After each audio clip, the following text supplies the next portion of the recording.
అందరికీ నమస్కారం. నేను మీ ప్రవీణ్ రెడ్డి, ఎల్బీ నగర్. ఈరోజు చూస్తున్నాం మనం, కేటీఆర్ ఎన్నో డ్రామాలు చేస్తుండ్రు.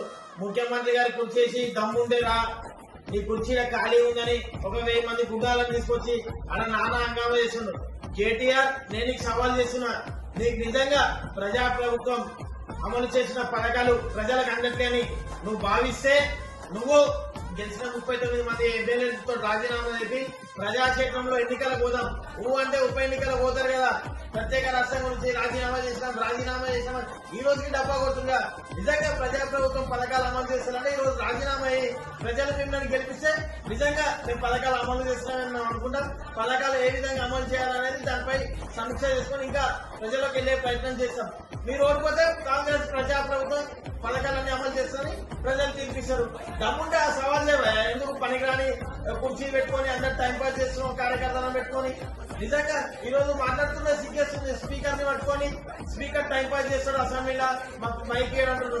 నువ్వు మాజీ మంత్రిగా చేసినావు, ఎమ్మెల్యేగా చేసినావు, స్పీకర్ కుర్చీని అవమానిస్తావా? అంటే నీ వ్యక్తిత్వం ఎలాంటిదో ప్రజలందరూ గమనిస్తున్నారు.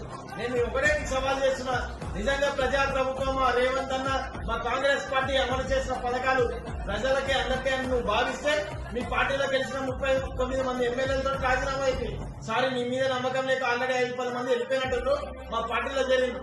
ఉన్న 5, 10, 15, 20 డజన్ల మంది రాజీనామా చేయండి, ప్రజాక్షేత్రంలో వెళ్దాం. నువ్వు రాజీనామా అయ్యి, మీ బావ రాజీనామా అయ్యి, మీ కవితమ్మతో రాజీనామా అయిపోయి, మీ అయ్యతో రాజీనామా అయిపోయి, అందరితో రాజీనామా అయిపోయి మనం ఎలక్షన్లకు వెళ్దాం. ప్రజలు మిమ్మల్ని గెలిపిస్తే ప్రజాప్రభుత్వం పథకాలు అమలవుతారని మేము కూడా భావిస్తాం. దాన్ని ఏ విధంగా అమలు చేయాలో మేము ఆలోచించుకున్నాం.